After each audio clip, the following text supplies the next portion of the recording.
بسم الله الرحمن الرحيم والصلاة والسلام على أشرف المرسلين. Salam alaikum. Bonjour tout le monde. Aujourd'hui, on va voir ensemble TP, toujours sur le module traitement de signal, la partie aléatoire. On va voir l'étude des estimateurs.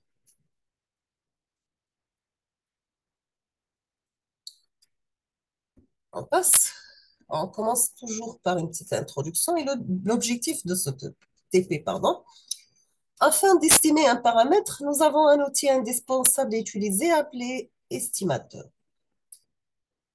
Bien sûr, ce dernier permet de donner des valeurs rapprochées, c'est l'estimateur et biaisé, et des valeurs exactes, c'est l'estimateur et non biaisé.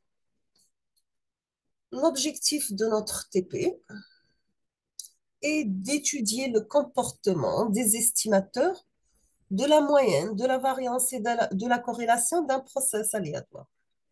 On passe aux manipulations. On va commencer par la partie numéro 1. C'est l'estimateur de la corrélation. Et on va commencer par la corrélation d'un bruit gaussien. Pour corrélation d'un bruit gaussien, vous devez définir certains paramètres. Par exemple, n, vous mettez n égale à 100, v égale à 1, et vous passez ensuite à la génération du signal. Donc, vous mettez par exemple b squared v par random n. On va définir une autre variable k égale à 1, 15, pardon. Et après, on passe à la génération d'un vecteur v de taille k-1. Donc, vous mettez v égale à 0, 1,k-1. Après la construction d'un vecteur par la concaténation de b suivi de v. Donc, vous avez v construit égale b et v. Après, on va faire l'utilisation de la fonction top-Litz pour définir le k égal à 15.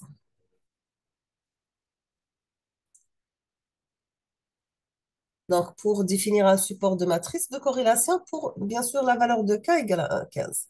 On va mettre t égale à top-Litz B1, V et V construit par la concaténation. Après, on va faire la recherche des coefficients. On va utiliser la commande S égale à T multiplié par V construit, transposé divisé par grand N. Et on va faire l'affichage des résultats avec un calcul direct. 10 résultats avec calcul direct et 10 P. Maintenant, on va faire calculer la transformée de Fourier rapide de notre signal B. On va mettre BFT est égal à FFT de B,1024.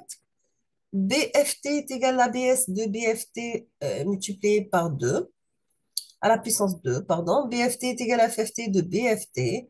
S1, c'est la partie réelle de BFT, transposée divisée par 1024 par grand N, le nombre de valeurs utilisées.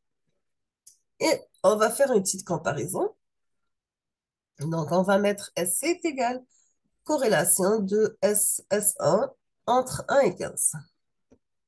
On remarque bien que les deux méthodes utilisées, soit par le calcul direct ou bien par la transformée de Fourier discrète, mènent vers les mêmes résultats.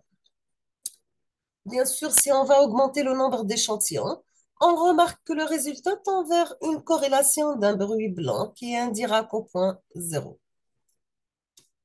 Pour le calcul de la matrice de corrélation VAXOR, XCOR, X corrélation, vous utilisez les commandes suivantes. Donc, vous avez bcor est égal à xcor de x n byte, S2 est égal à xcor 1024, bcor 2 est égal à xcor de x virgule byte, S3 est égal à xcor 1, 1000, de 1000 jusqu'à 1024.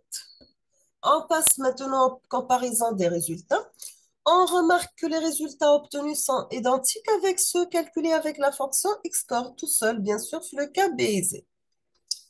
On peut donc dire que les deux résultats sont biaisés. Maintenant, pour l'extraction de la relation liant la corrélation et la moyenne. Vous avez la moyenne égale à 2, la variance égale à 3. On va définir un signal x égale à la moyenne plus la racine de la variance ln de 1n. X corrélé, c'est x corrélation de x par n by z. On demande des figures et on va plotter le x-score avec Y. Bien sûr, nous avons les formules utilisées, traitement de signal que RBB de 0 est égal. L'espérance de x carré et sigma au carré du bruit est égal à la valeur moyenne, l'espérance de x carré moins la valeur moyenne, moins la moyenne élevée au carré de x. Maintenant, c'est en valiant les deux équations, on obtient RBB de 0 est égal sigma du bruit élevé au carré plus la valeur moyenne du x élevé au carré. Bien sûr, on remarque qu'il y a une relation directe entre la corrélation et la moyenne. La partie numéro B, ça concerne la corrélation d'une sinusoïde berruitée cette fois-ci. Nous avons pour une corrélation d'une sinusoïde berruitée, on va définir l'amplitude égale à 1, la fréquence F0 égale à 0,1, la fréquence d'échantillonnage égale à 1, le nombre grand N égale à 500, l'intervalle de T varie de 0 jusqu'à N-1 divisé par la fréquence d'échantillonnage. On va définir x par a sinus 2pi f0t. On demande une figure. On va tracer notre figure en trois lignes et une seule colonne.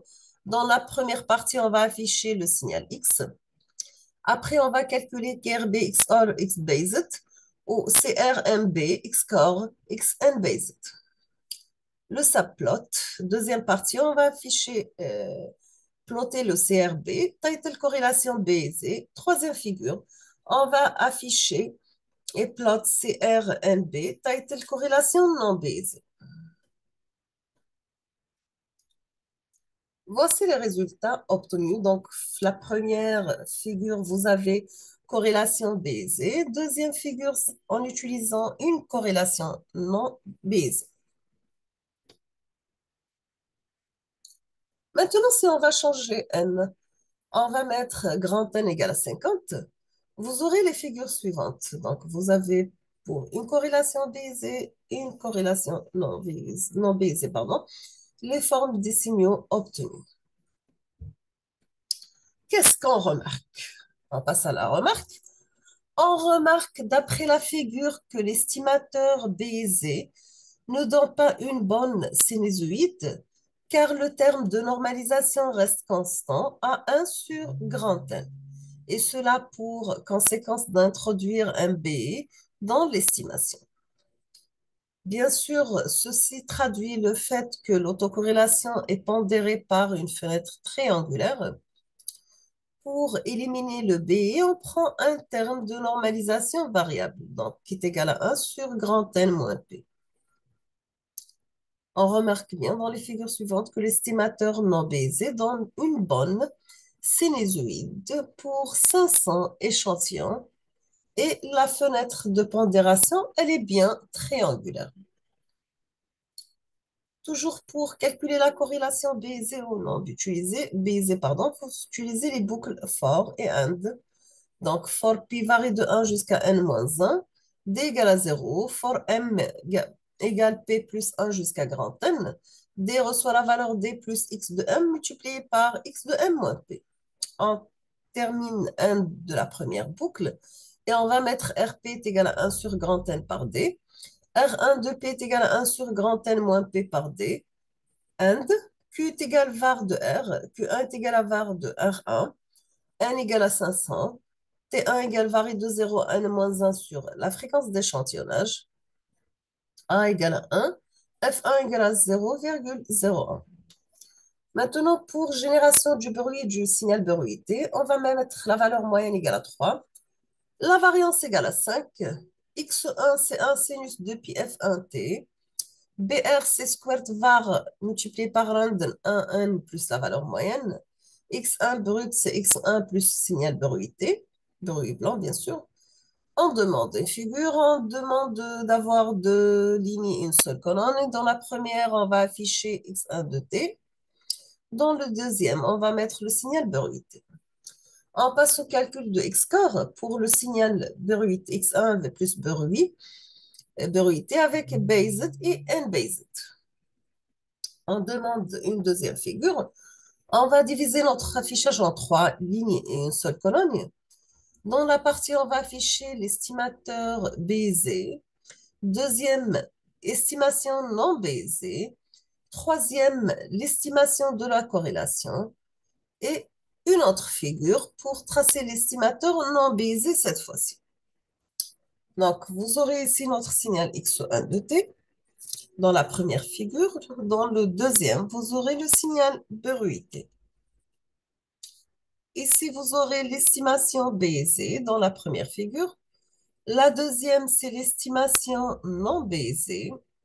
Troisièmement, vous avez l'estimation de la corrélation cette fois-ci. Ici, on termine avec une estimation, mais cette fois-ci, elle est non biaisée. On explique, pardon. Donc, c'est pas facile de discriminer l'amplitude de la sinusoïde car le bruit gaussien interagit au niveau des amplitudes, mais la fréquence peut être facilement décelée en la déduisant de la période du sinus qui est égale à 100. Donc, vous avez t égale à 100, donc la fréquence f égale à 1 sur grand T, f égale à 1 sur la fréquence, sur la période 100, on aura la valeur qui est égale pour une fréquence 0,01 est égale à la valeur théorique, bien sûr. Et d'après le graphe de non-biaisé, la valeur moyenne du bruit est égale à 10, puissance presque à 15 proche de la valeur théorique. Et on aura aussi que l'amplitude de la sinus est égale à la valeur moyenne moins la moyenne au carré. Donc, on aura A égale à 10 moins 9 qui est égal et prend la valeur 1. On passe maintenant au comportement statistique des estimateurs. On va commencer par déclaration des données. Vous avez grand N égale à 1000, A égale à 1, la fréquence d'échantillonnage égale à 100, la fréquence F0 égale à 10, la valeur moyenne pour B égale à 5 et la variance pour B égale à 3. On va définir un intervalle de temps qui varie de 0 jusqu'à n-1 divisé par une fréquence d'échantillonnage. Nous avons un signal cosinus, S1 qui est égal à A cosinus 2 pi F0t. S2, c'est squared var de B par random 1,n plus la moyenne de B, le bruit. X, c'est S1 plus S2, c'est le signal bruité. Nous avons l'estimateur de la moyenne, M, c'est somme de X sur grand N. L'estimateur de la variance, var 1, c'est 1 sur grand N par somme de X moins M à la puissance 2. Et VR2 est égal à 1 sur grand N moins 1 par la somme de X moins M à la puissance 2. On va utiliser la commande pour les estimateurs, c'est estimistat. Donc, vous avez les variables de sortie CM, VR1, VR2. Ici, team, stat, en fonction de grand A, grand N, F0, la fréquence d'échantillonnage, var B, moyenne B. Donc, ça, pour le calcul de l'erreur quadratique moyenne pour chaque estimateur, nous avons E EQM1 est égal à 5 moins M élevé au carré. L'erreur quadratique moyenne 2, c'est 3 moins VR1 élevé au carré. L'erreur quadratique moyenne 3 est égale à 3 moins var2 élevé au carré. Maintenant, si on va proposer des réalisations, 10, on va mettre k égale à 10 et on fait varier i, mais 1 jusqu'à k. Donc, vous avez M, VR1, VR2, c'est estime stat de grand A, N, F0, FE, var B, moyenne P. La moyenne de est égale à M, la variante de R est égale à VR1, VR2 est égal à VR2, et on termine notre boucle N. On passe aux erreurs quadratiques moyennes K1, K2 et K3 par les formules suivantes. La première, c'est 1 sur K multiplié par la somme de N-5, élevé au carré, élément par élément. La deuxième, c'est 1 sur K multiplié par la somme de VR1 moins 3 élevé au carré. La troisième, c'est 1 sur K multiplié par somme de VR2 moins 3 par élevé au carré. Maintenant, si on va proposer cette fois-ci sans réalisation, vous aurez les mêmes commandes, mais vous mettez R égale à 1000, 100, pardon. Vous utilisez les mêmes commandes utilisées avant. En passe, on peut faire aussi jusqu'à 1000 réalisations. Donc, vous mettez G égale à 1000 et vous remplacez les valeurs dans les programmes. Vous aurez les valeurs suivantes. Donc, M est égal à 5,0825. La variance 1 est égale à 5,3478. La variance 2, c'est 5,3532. L'erreur quadratique moyenne est égale à 0,0068. L'erreur quadratique moyenne variant 1, c'est 0,1210. L'erreur quadratique moyenne var 2 est égale à 0,1247. On remarque que l'estimateur de la moyenne n'est pas biaisé car nous avons une erreur quadratique moyenne très faible, contrairement aux estimateurs de variance qui ont des erreurs quadratiques moyennes plus grandes. Et vous avez les valeurs de moyenne, la variance 1, variance 2, la variance 1, variance 2, l'erreur quadratique moyenne 1 pour chaque, et les B pour k égale à 10, pour k égale à 100 et pour k égale à 1000. Vous pouvez faire une capture d'écran sur le tableau ou bien vous pouvez faire vous-même le programme en MATLAB et vous aurez les mêmes résultats, c'était dans ce tableau. Donc, nous sommes arrivés à la fin de cette vidéo. Je vous remercie infiniment pour votre attention. Comme toujours, n'hésitez pas si vous avez des questions. Et à la prochaine vidéo, Inch'Allah. Merci beaucoup.